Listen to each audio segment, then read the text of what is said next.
When these dads meet world, watching Boy Meets World. We grew up on the show, now we have kids and host a podcast. We watch each episode and then share our thoughts and grades. When these dads meet world. They want you to take the roles. Yes, take all the roles. Take all the roles indeed. Ooh, we got cookies. I am dad number 1 this week. Tyler, joined as always as dad number 2 this week. Brett, who does not have cookies. Oh, that's a shame. This is Dad's Meet World, your weekly deep dive into the 90s classic show known as Boy Meets World. And I'm going to claim it, Brett. We are the happiest people going through this show. I would agree. We are. Although I do know of one Boy Meets World podcast who involves wine. Yeah. We know other podcasters that have done Boy Meets World. Some have finished the show, and others who are still in the midst of it. And the grumpiness in which season 6 brings out of people is spectacular. And, you know, I will say we've had a little bit of grumpiness, but as far as an overall just grumpy throughout the whole thing and being mad at Cory, I think we've done quite well for ourselves. I think we've kept a fairly positive attitude. Yeah. Well, and, you know, and we've said it very openly. Cory is going through something this whole season, so some of his moments are not necessarily... Yes, good-looking people, there is a delay this week as we're recording tonight, so there are bound to be some delay adventures as in our recording this week. But yeah, it'll be fun for the editor. Oh yeah, the editor's not going to do a whole lot. He's just going to leave those gaps in as part of the adventure. Let it be awkward. Between the writing of it being a late 90s sitcom and looking back at it through the lens of parents who have worked with teenagers, and one who has teenagers and one who now has a college student, you can read it as someone who is transitioning into being a college student. So there's lots of things you can do with that. And so there's a lot of grace to give to season 6 Boy Meets World. So yeah, no, I think we've been very fair towards Cory, but also the lot of them, and calling out the character flaws as we've seen them pop up, and, you know, but also trying not to just dwell on said character flaws, and recognizing that several writers are to blame, mostly one in particular, but we're not going to be mean. That's our main goal, because we love this show. Exactly. And we'll call it out when it needs it. Yeah. But the hard part of doing... Yeah. Oh, sorry. Go ahead. Oh no, my thought was complete. So go on. Okay, this is gonna be the worst. I was just gonna say that, you know, as we do my mouse prep, you know, and so often we'll end up watching 5 episodes ahead and go, "Oh crap, what was I doing again?" Because you just get into the show and you just keep watching, and then you're like, "Oh no, I need to think a little more critically on that last episode. Go back to it." Mm-hmm. So, Brett, should we get into this episode? I think we should. Good looking people, we are taking a look at the 21st episode of season 6, the Psychotic episode. When Cory has nightmares, in which the recurring theme finds him trying to kill Sean in imaginative ways, he goes to Feeny for an interpretation. Meanwhile, Eric finds a new but odd roommate, one who seems to have seen Psycho once too often. Yep. This episode was written by Carlos Aragon. This is his first of 3. He'll also go on to write What a Drag and Angela's Ashes. Directed by William Russ. Originally You know aired that guy. May. Oh yeah, we know that guy. Originally aired May 7th, 1999, just 1 week after our last episode, and currently enjoys an IMDb rating of 7.8. That's almost a full half point higher than our last episode, and is tied for 6th with Santa's Little Helpers.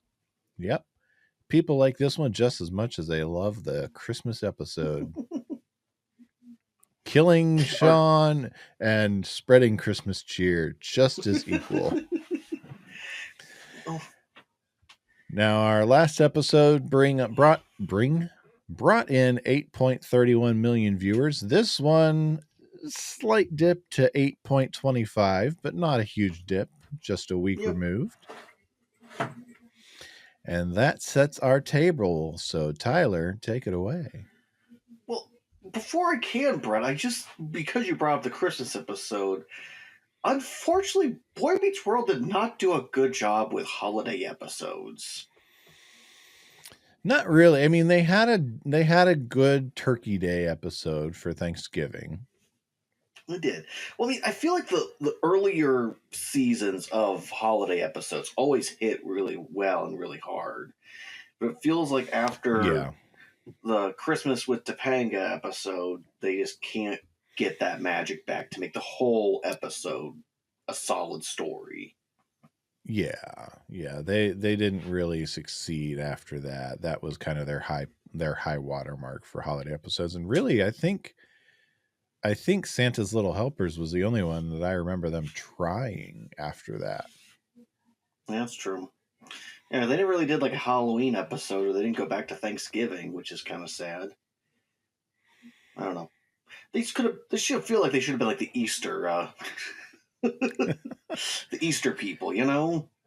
Yeah. With all Matthews their seem talk like people about who it. go all in for A good Easter dinner. Mm-hmm. See Morgan in her good Easter dress that would be ruined by melting chocolate in the basket. Yeah. And make clear that Cory always ruins Easter. Yes. I can see. But we can't have nice things. But we can have, Brett, is a start of an episode that always confuses me. And for whatever reason, when I'm streaming it, I always think, gosh, what episode is this? And then when then it Eric becomes makes very out with Rachel, crystal you go, clear. oh, yeah, this one.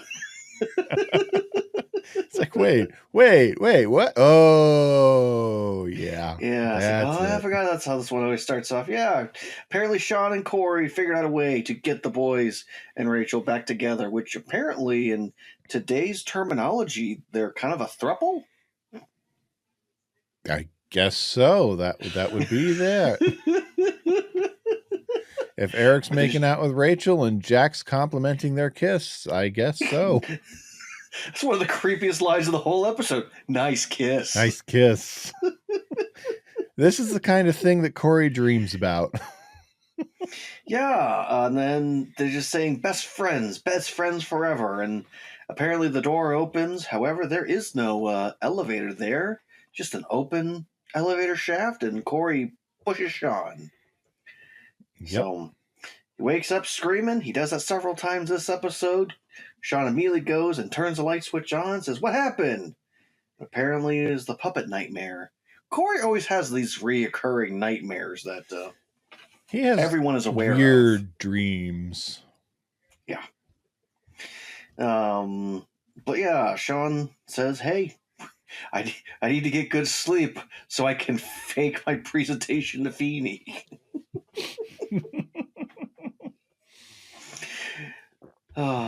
So as if Feeny can't tell a faked presentation this by now. Yeah. Well, I don't know why he doesn't do the classic college trick of, oh, sorry, professor, I know I'm supposed to present today, but I don't feel good.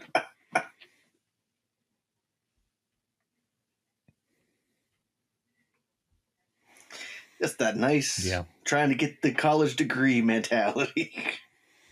Yep, he's gonna push through. He's gonna fake it till he makes it.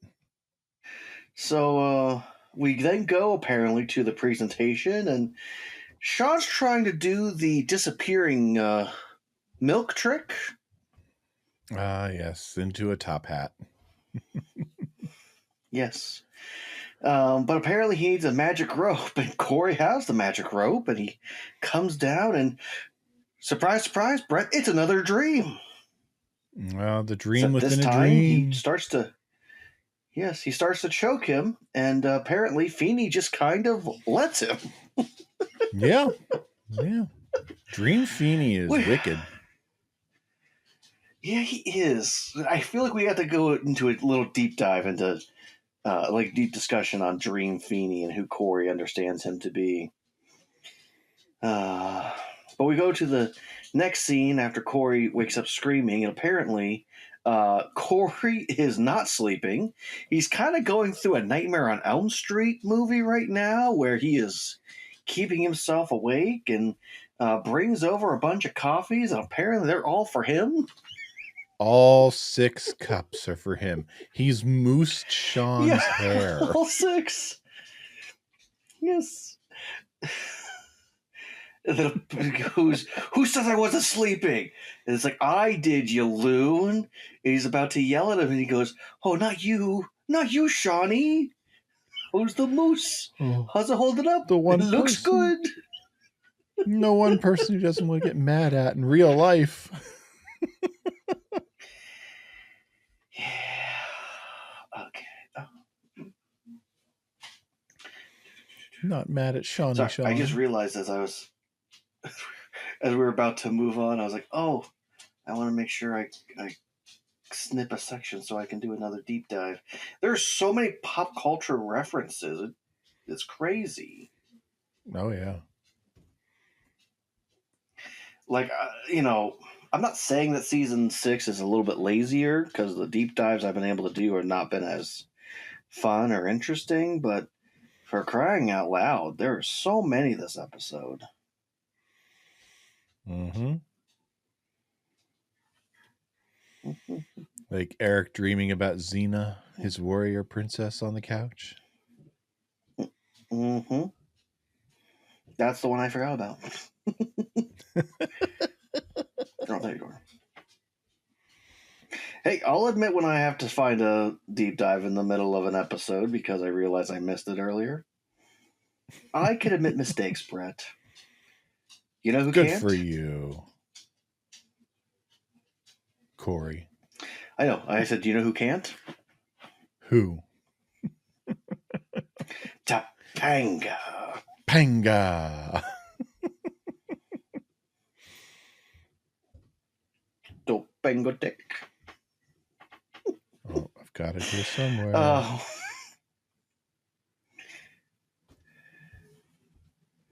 Topanga. Thank you. Yes. So we have a nice little scene where apparently Amy has had enough, and she's decided she's kicking out Eric, and there's no discussion with Morgan. She says she won't share a room with him. I have to say that maybe I'm just wrong, Brett, but I know for me in my house, our children were in our bedroom for at least the first, 6 months of their lives. And it took time before we were okay with, having a little bit of separation. It was more as they were able to sleep throughout the night that we were able to move them onward. Mm-hmm. Heck, for Grayson, at the first apartment we lived at with him, the other bedroom didn't have good heating, and it was in the middle of winter, so we kept him in our room so he would stay either cool or warm depending upon what was going on. So, Mm-hmm. So yeah, the way they make this sound is if they've already moved baby Josh into the nursery, which feels wrong. Well, it was the 90s where dominant parenting practice was the kid goes into the nursery. That was the accepted norm. So That's true. I'm just saying through yeah. the lens of right now, Yeah. baby Josh would still be sleeping with them, you know? Yeah, if it was today, he might be. But back then, the first couple of weeks, he's sleeping in a bassinet in their room, but then they move him into the nursery, if not right away. That's true. Yeah.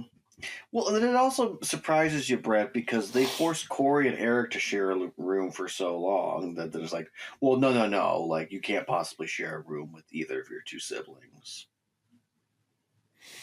Well, he can't share with Morgan. That'd just be awkward. Yeah.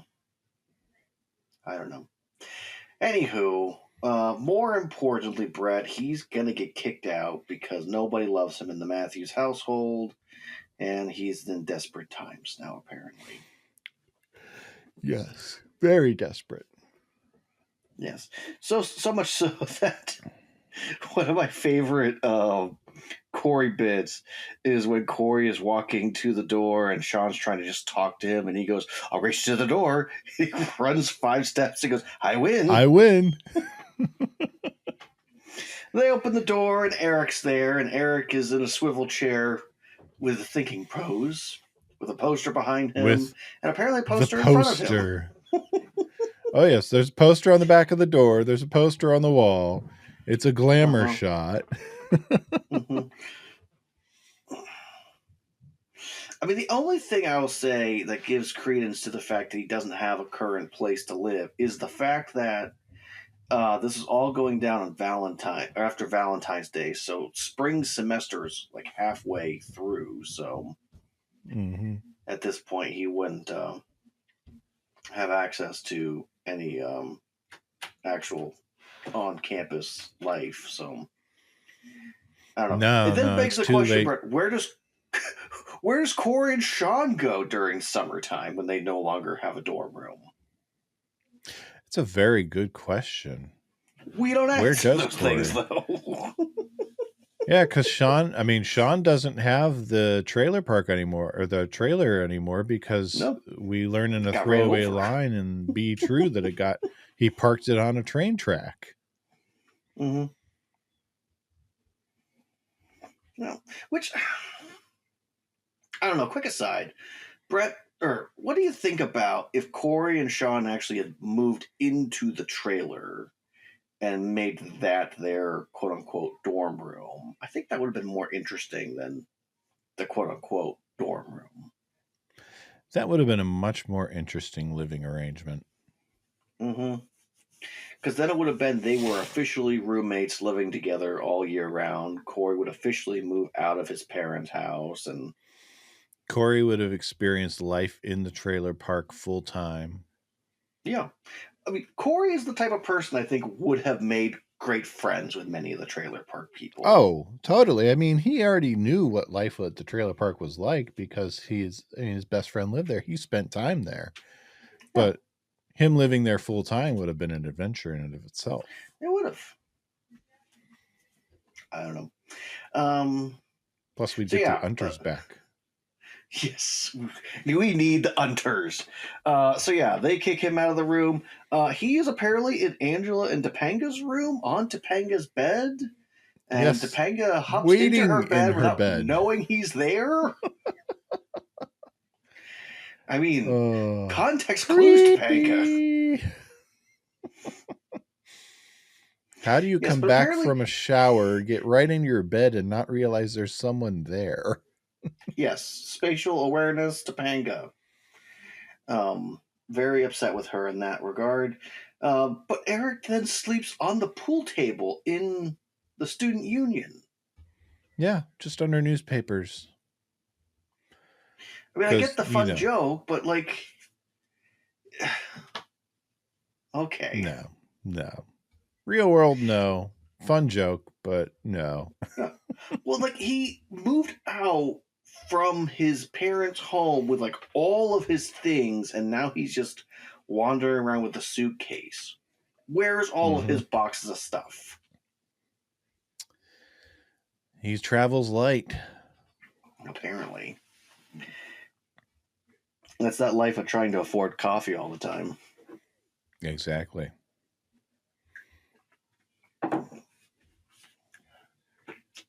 Yes, but apparently they have Rachel and Jack come upon him and they say, "Come back to our apartment. Come back with us. Wouldn't it be nice if you came back with us, hun?" Is that what I'm going to hear all the time? Hun? Yeah. I mean, from Eric's perspective, though, it's reasonable that he wouldn't feel welcome at the place where still probably a good amount of his stuff is. Oh, very true. I mean, if I understand his reasonings for wanting to move out of the space, because he would have felt very awkward that his two best friends were dating all of a sudden, and you're living in a space where you're all of a sudden the third wheel all the time. I understand that. But at the same time, you got to live somewhere, and you can't just do what Eric's doing. Move out when you've got somewhere secured. Right. Well, but the character of Jack doesn't work without Eric. He really doesn't. Without Eric, he's just cardboard. You know, well, it's like they wanted to see what it could be like for Rachel and Jack to be together in the funny, and there is something good there, but the three of them are better together. If they're not all three together, it doesn't really work. I mean, Sean and Jack could work well together, but they're never together. Yeah. Yeah, they did that in season 5, so they're done with that storyline. Yeah. I do just love how Eric says, "I'm going to take every little bit of dignity left, and I'm going to stay on my 2 feet," and immediately goes to his knees and says, "Please, someone have pity upon my wretched soul." And someone does.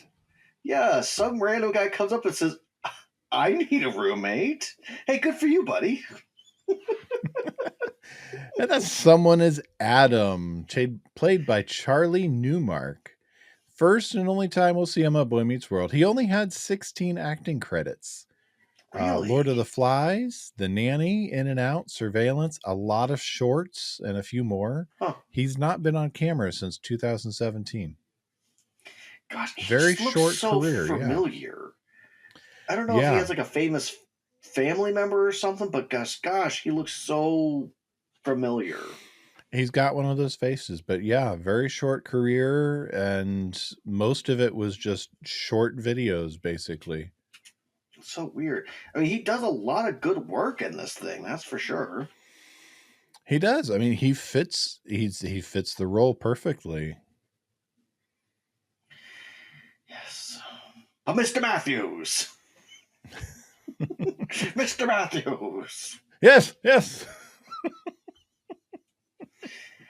Yes. But, Brett, were you ever in a class where a professor would just start reading aloud from the text?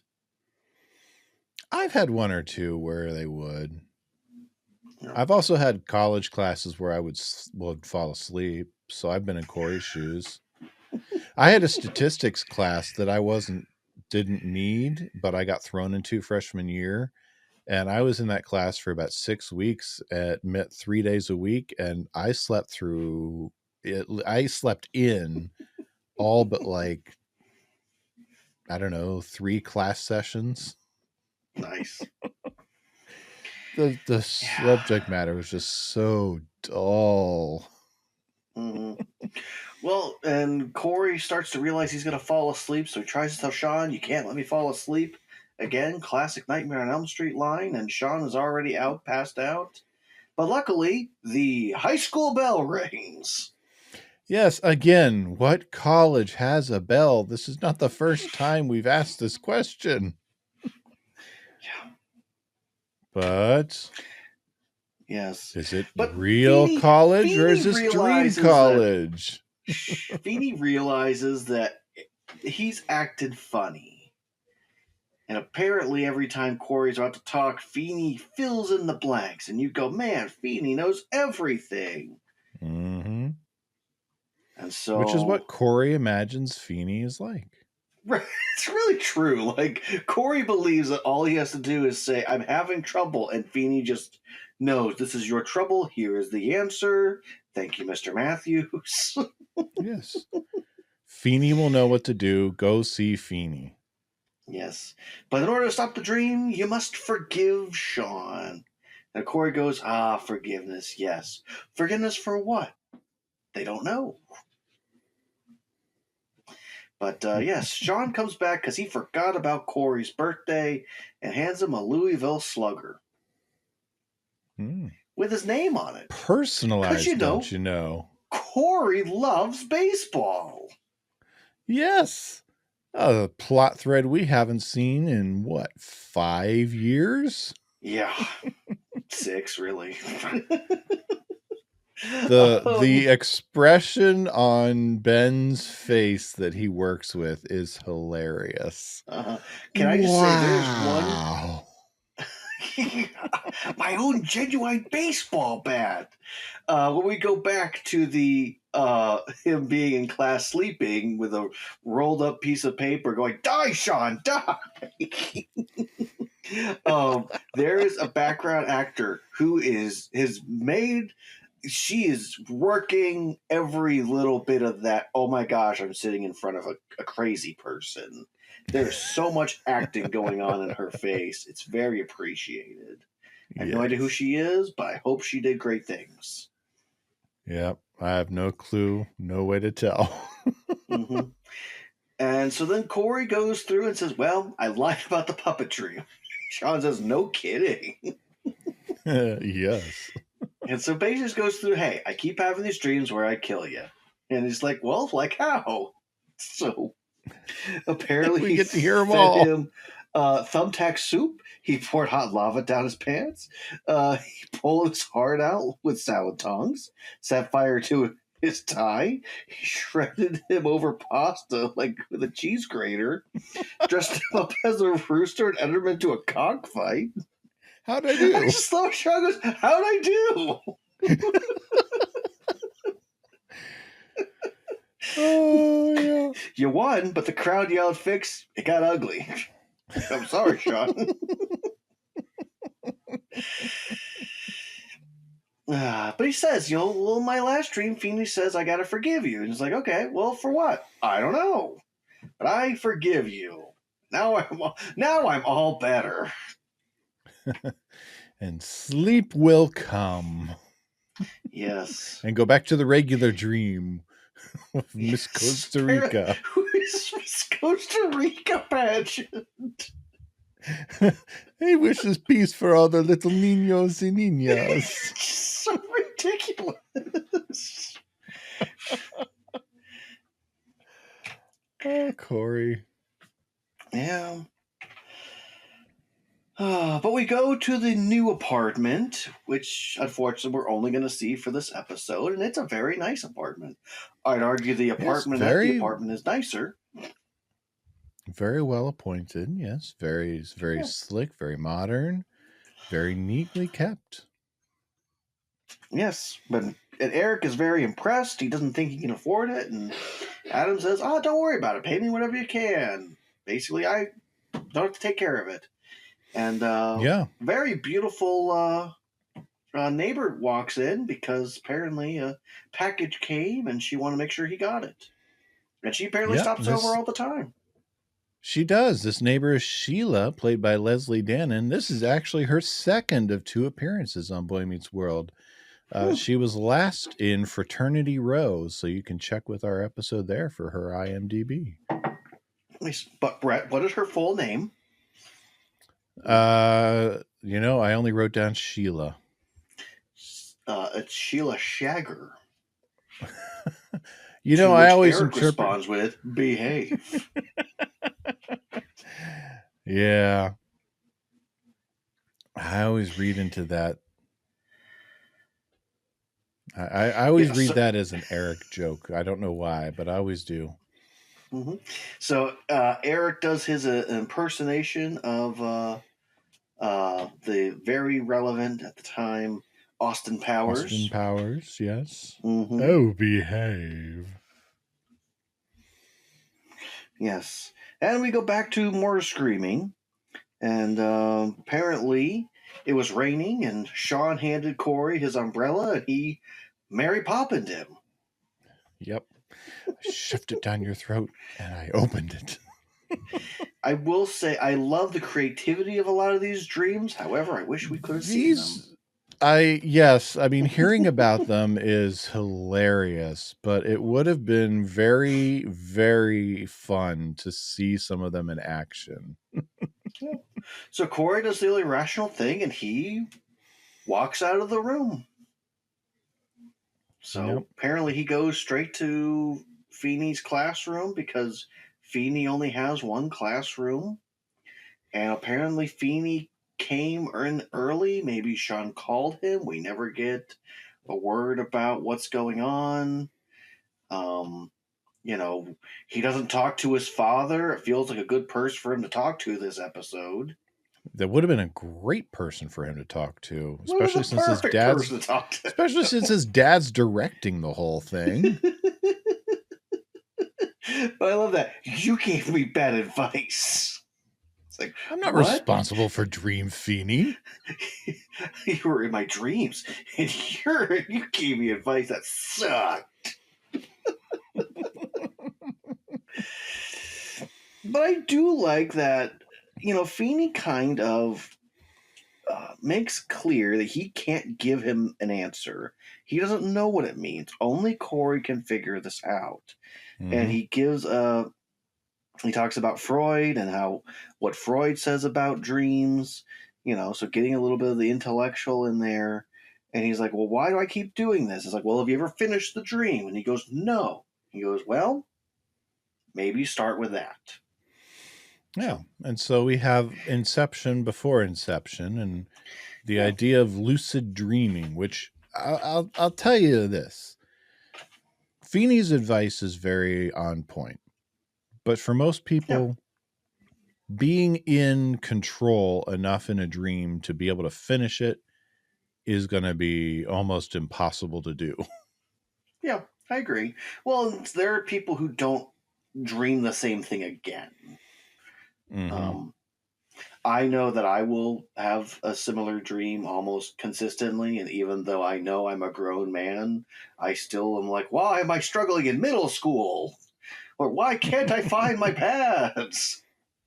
There's always something there's always parts of dreams you can't control, but it's always funny in one of my dreams. I'm like, I'm definitely dreaming right now.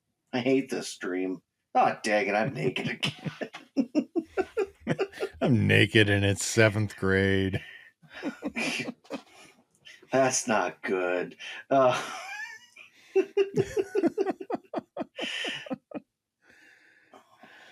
Yes, but we go back to the apartment and we learn that Eric's trying to find a place to sit, and apparently almost everywhere he could sit, somebody has died already. Yeah, that's deep red flags. Mm-hmm. I mean, Adam definitely has some unhealthy attachment to his loved ones who have passed. And I love the passive-aggressive approach to the furniture they passed on. But I love the passive-aggressive approach of calling. That's hilarious. Eric, can you I'm use on the phone. Eric, I absolutely love Will's acting, his expressions, his mannerisms, everything. Yes. Just this guy's nuts face. This guy is nuts face is hilarious. Mm-hmm. And he says, hey, I think it's time for you to meet our birdie, Nellie. And Eric's very excited. Oh, we got a birdie. Polly want a cracker? Polly want an autopsy. Polly want an autopsy.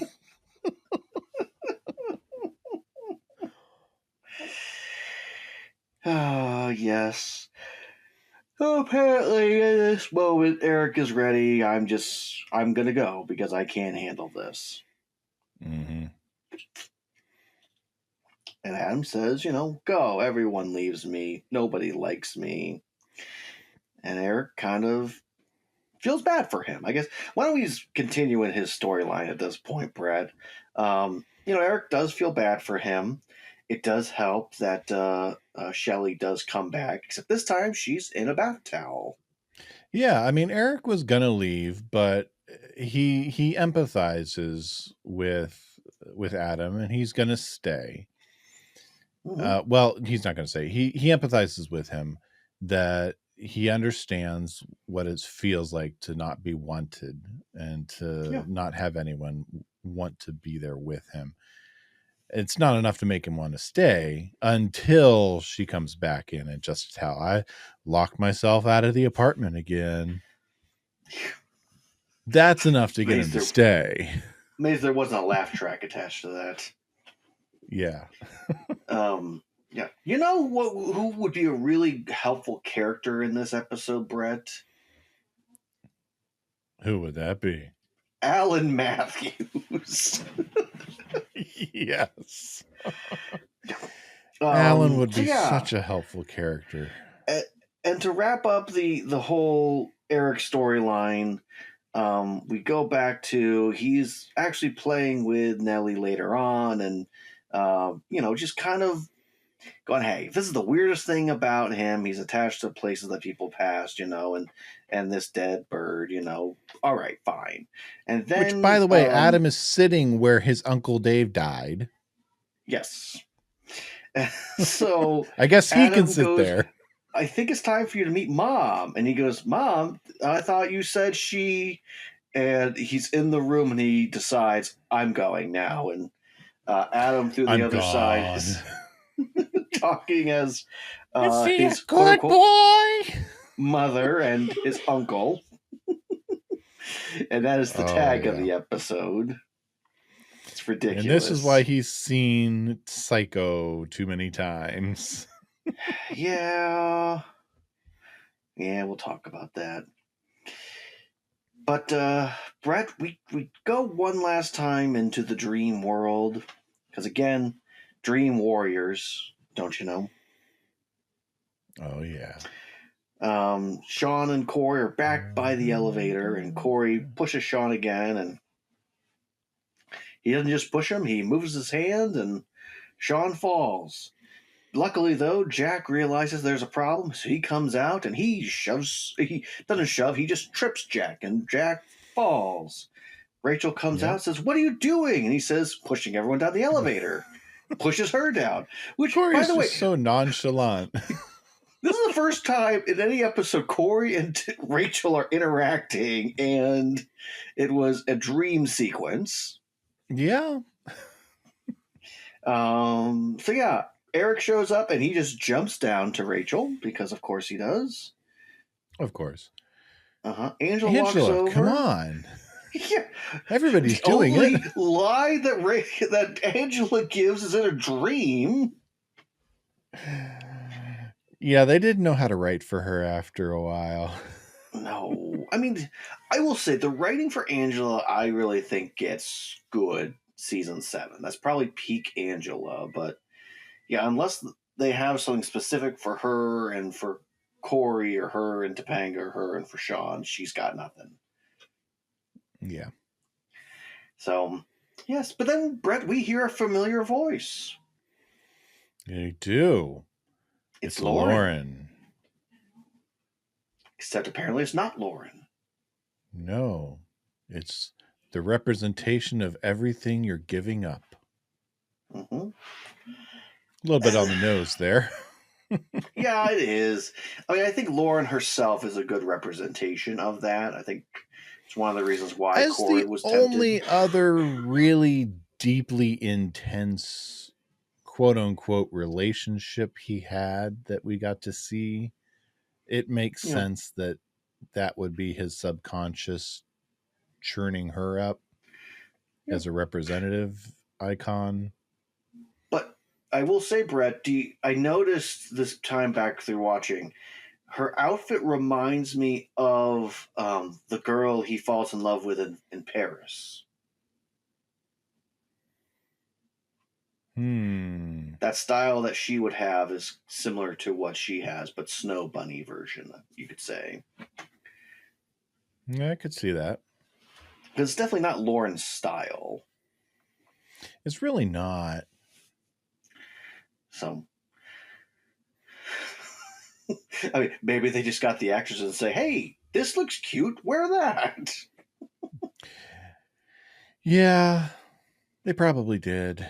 They said, "Hey, we got this stuff from costuming," because they definitely didn't keep any of her stuff from her stint.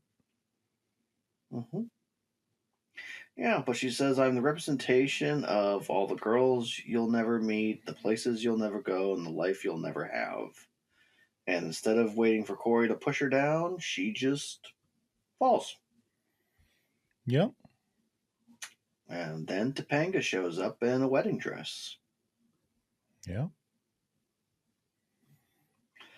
Which seems kind of awkward because that looks very similar to the actual wedding dress she wears next season. Yeah, Cory's either really on point with what he wants to see in a wedding dress for her, or he got a Or he peek at already what knows. she's looking at. Yeah, that's fair. Yeah, but he says, "I killed them." And he goes, "I know. I did it for us." For us. Yeah, they both say that we miss them.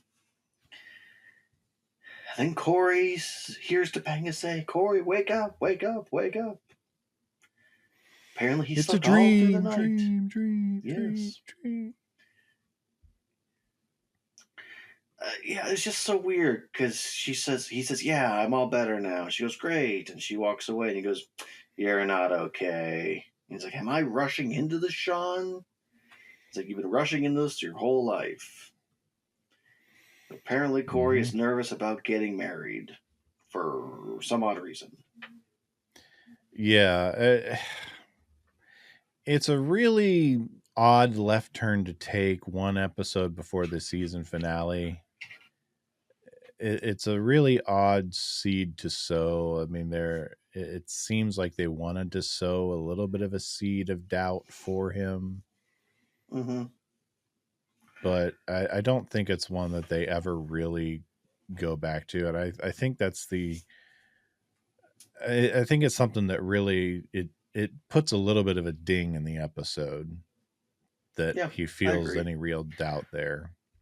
With 6 full years of or at least with what they tell us is 17 years of Cory and Topanga, for him to have that question, yes, air quotes of 17 years of Cory and Topanga, for him to have that question all of a sudden crop up, it seems very weird, especially considering all the doubt that he went through with Lauren and coming back from that. It seems weird for him to be asking that now.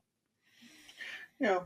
Well, and we've shared this before of what if another person from his past all of a sudden walked into his life? Like, what if he ran into a TK or a Wendy, and he wondered to himself, then, what could my life be if I wasn't with Topanga and I was with them instead? That could have been interesting.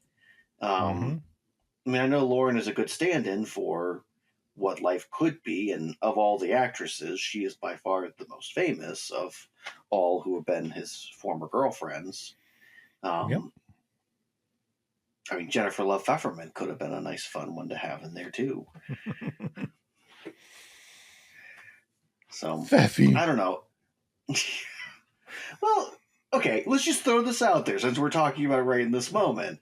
For it to be someone who he doesn't know, and he's like, "Cool, who are you?" And says, "I'm a representation of all the girls you're never going to know because the only girl you've ever been focused on is Topanga, and you want to marry her."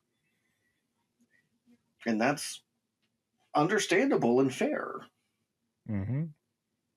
So, I will also say I don't know if any of these writers are actually married or planned a wedding, because the way that they've been this whole season going through the we need to get married, we need to talk about wedding stuff. It was always like Cory is doing something, and that's when Topanga springs on him. I need you to make a decision, like planning meeting. Like, can we not sit down and your dorm room, my dorm room, let's work out some stuff? It's like I'm in the Let's shower grab and some my pizza and just go over some things. my fiance comes in and goes, "Hey, I need you to decide something." Instead of showing my tuchus to your best friend, you know? Yeah, I don't know. Like, the way that they treat Topanga this season is that she's there to nag him into getting married. He wants to get married. She's the one that wants to plan the wedding. Yeah, and she's dragging her feet. Yeah, I honestly, I tend to feel like this season has shown that she is dragging her feet more than he's dragging his feet.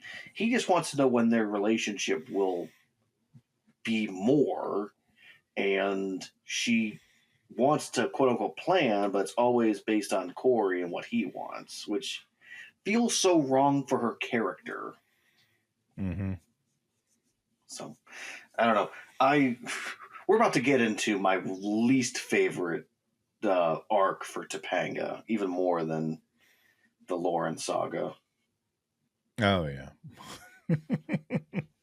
But we're not there yet. No, we're not. But Brett, that is in fact an episode for us today. Well, Tyler, Just tell me! do you have any deep dives for us? That works so well. I don't know. I think that might work better than the Makins.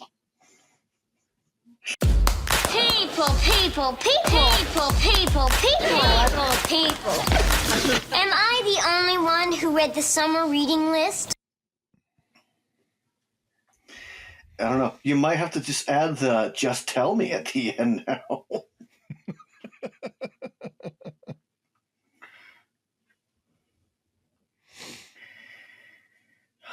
All right, so we're going to start with Xena the Warrior Princess. Came out in 1995, Brett. About a reformed warrior princess fighting evil, helps free people from tyranny and injustice. Has a 6.8 on IMDb.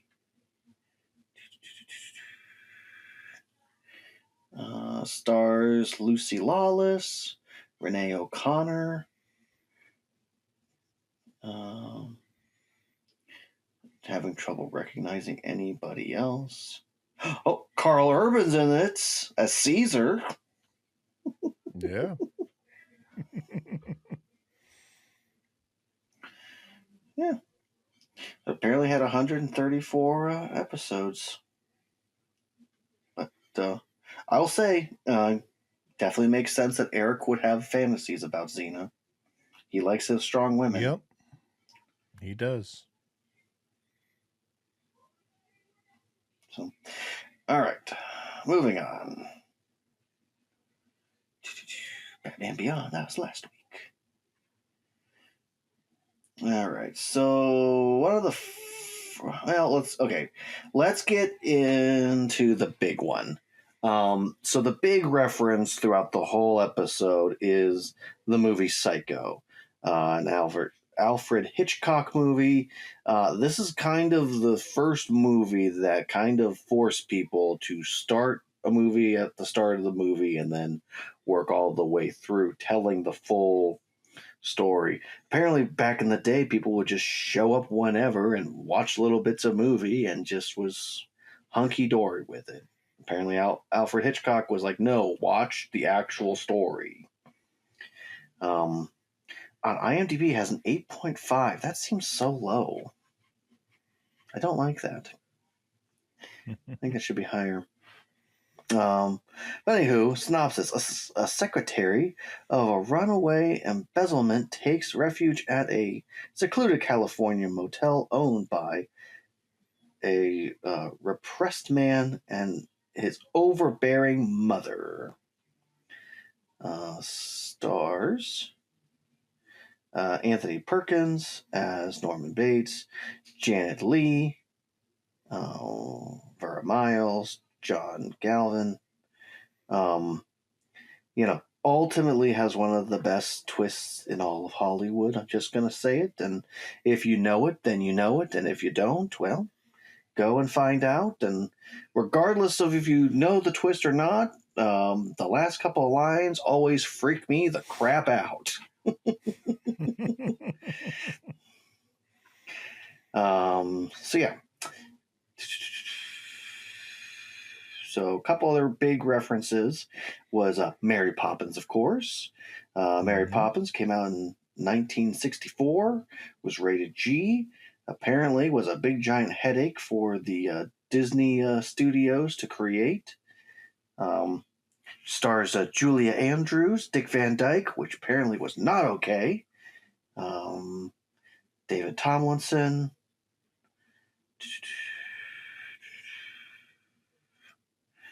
Trying to think if there's anyone else important to mention off the top of my head. Yeah, this is truly just a classic Disney tale, directed by Robert Stevenson. And if you ever watched the movie Saving Mr. Banks, gives you a nice little insight, story-wise of the making of it. But in the turn of the century, London, a magical nanny employs music and adventure to help two neglected children become closer to their father. So that is Mary Poppins. It's a classic. It is a joy to watch.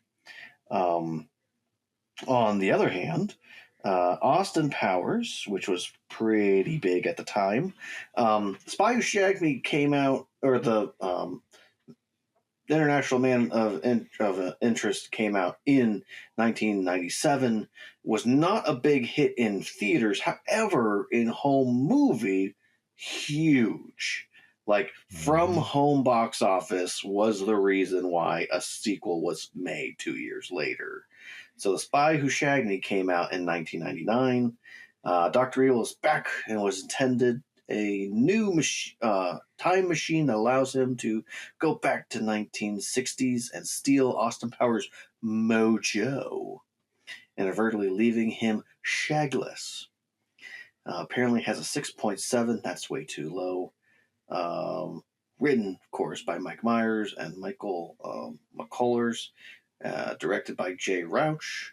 Stars Mike Myers. Of course, he plays 3 characters. Heather Graham. So many people in this. Rob Lowe, Seth Green, Vern Troyer. Several cameos. This was a big deal in the late 90s, that's for sure. Yes, it was. It makes sense why a college sophomore/junior would be interested. So, I'm just going to conclude this deep dive, Brett, by saying what Feeny brought up about Freud and what his thoughts were on dreams. That's pretty spot on. Mm-hmm.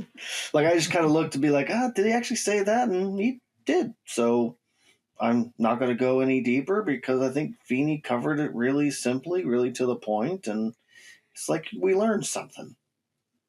Yeah. So, Brett, that's all I got for deep dives. All right. You know anything about the Odyssey? Huh? Did I say you could talk? I didn't teach you that. My friend Mr. Matthews will lead the discussion. Do I have to draw you a picture? Yes, we need to have a picture drawn for us. What did we learn? Well, aside from the fact that sleep is important, if you're having trouble, seek out help before it becomes a problem. Don't let it get to the point, and it doesn't matter what it is. It can be dreams, it can be anything. Seek help before it becomes a problem, to the point that you're going to just seek help before it becomes a problem. Otherwise, you're going to be like Cory and really need help. Tyler, what did you learn this week? I think the big thing I learned is that when your children are in trouble, as a father, you should be aware of the fact that they're in trouble.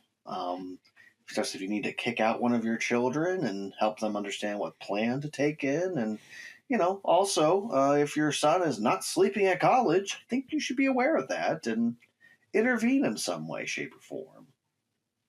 Yeah. So. Good stuff. Yeah. Well. I'm right? No, you're exactly right. So am I done with my education? Can I go?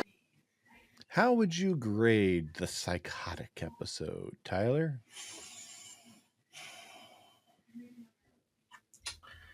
I think it's a strong B-. It's a really good episode. It's a fun, wackadoo one. I like the Cory storyline a lot better than the Eric storyline. I think we just didn't have enough storyline. I almost wish it was like, hey, I got a new roommate. Hey, this is what's going on. And then we didn't deal with the whole him bouncing around from different places. And especially the whole being in Topanga's bed.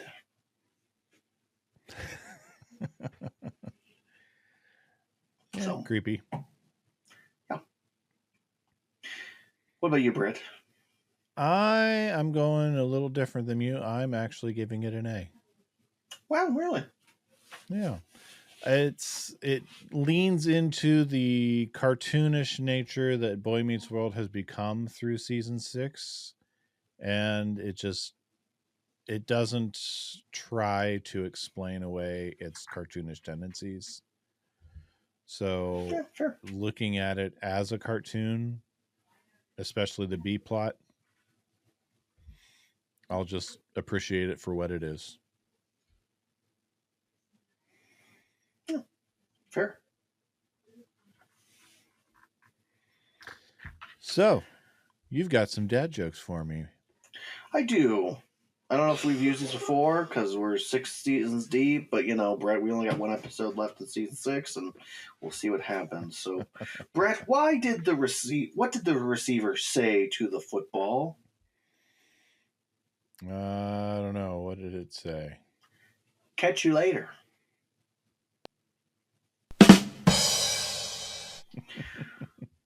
Why can't football players wear glasses on the field? I don't know why. Because it's a contact sport. And Brett, why was Cinderella such a lousy football player? Oh, I've heard this one before, but I don't remember the punchline. Why is it? Because her coach was a pumpkin. Oh, yeah. The dumb ones are the best one. People, they are. Good looking people, that's it for us this week. Thanks for sticking around if you hung around with us this long. Next week's it, the season finale of season 6. Oh my gosh. And, oh yeah. And then, of course, we have our report card episode we always do. Absolutely. But yeah, only 2 episodes left in this season. Yeah. So you can send us a message through social media at dadsmeetworld across Facebook, Instagram, X/Twitter, or on YouTube if you're not already watching us there. And you can send us an email at dadsmeetworld@gmail.com. And you can pick up some pretty nifty Dads Meet World swag at dadsmeetworld/threadless. Wait, threadless? At our threadless shop. I'll put a link in. I'll put a link on our Facebook page sometime this week. How's that sound? Yeah, sounds great. Until next time, I'll see you, good looking. Back to you, good looking. How can I learn so much every week and still be so stupid? I want to be normal, Spud. Underpants. Topanga. You lied to Topanga. Was that Duckies? No, garbage. This is good TV. We are the Timmers. Dads Meet World is a production of Headfirst Studios. Head for Studios. Tell your story.